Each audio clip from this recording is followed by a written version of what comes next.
we don't have grace for ourselves. We're not giving ourselves space to heal, and we're not giving us ourselves space to grow. And that's how eventually we become so bitter, and then so angry, because we are constantly just being so mean to ourselves, because it does matter how we talk to ourselves. My goal now with the Freedom Project is to show other people that, hey, you are not the only one. You are not alone. There's literally a big group of people that are dealing with the same experiences, maybe not at the same level, but like there are people dealing with this.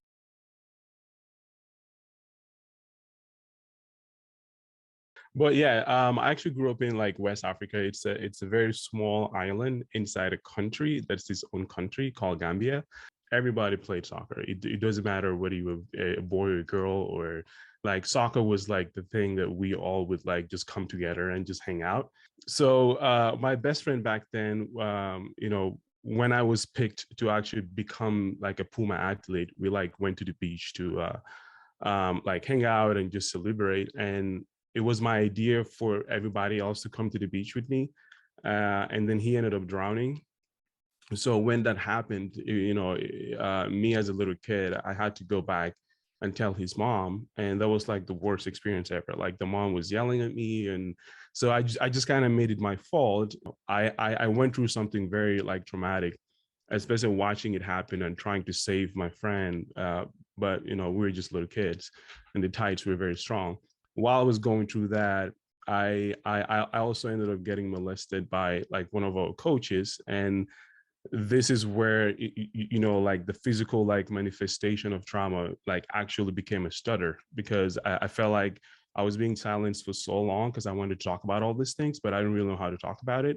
And then this thing also happened. I went from having a very like big personality to becoming like a very introverted person. Back then I didn't really know what the heck was wrong with me. I was dealing with so many things, and I was developing a stutter, and then my teammates do, they don't know better. So they were literally making fun of me for having a stutter. But to me, soccer just became a very toxic environment, because the experiences that I went through was not safe. I didn't get the support from the coaches or my teammates. I kept, you know, shifting from this very high personality, this kid that was always out there, just like very like, very good with people, to becoming very like introverted. Like it was such a weird transition.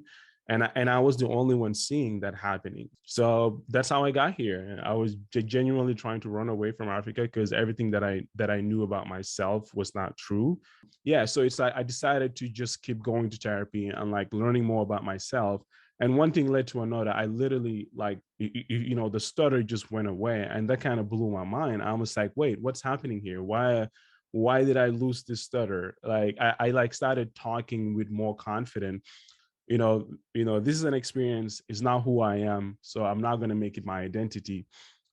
So that helps me keep going to the next thing. Initially, the reason why I even started doing the Freedom Project is because my therapist back then recommended that I should just document myself after every session, because I was very closed off, like, and like an African mentality. I'm not going to share anything because I'm not crazy. Whoa, so this is not just me, because the whole time I thought it was just me dealing with all of these issues. And then now I saw almost 40 people, 70 people that are brave just sharing on social media. And 40 people were directly messaging me like, hey, how can I find a therapist? And one thing that I've learned is that they think they're the only one dealing with this in their community, but the problem is so like universal at this point, because trauma or PTSD, it can be in a form of just you waking up in the morning. Most of us don't know how to create space for ourselves, because we're like the protector, we're the provider, so we always have to maintain that image. So we don't know how to create that vulnerable space and just be honest and just share what is going on, like what's going on in my head, like how's my spirit, like how can I talk about, like today this happened at work, and it actually hurt me. And these are things that we're constantly like experiencing, and we think it's just us dealing with them.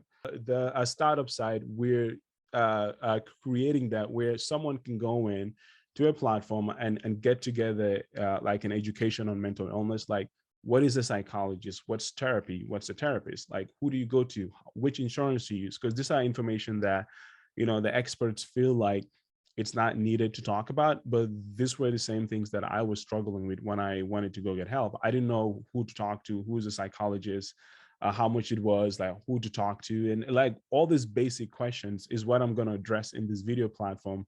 And now that I'm talking about, I just realized my whole life, all the things that I've done was leading me to this. It'll be nice to have someone talk. I feel like it's all part of my journey, and it led me to where I am today. So I try to see it in a different light, than like, oh my God, like why did this happen to me? But like, oh my God, this happened to me.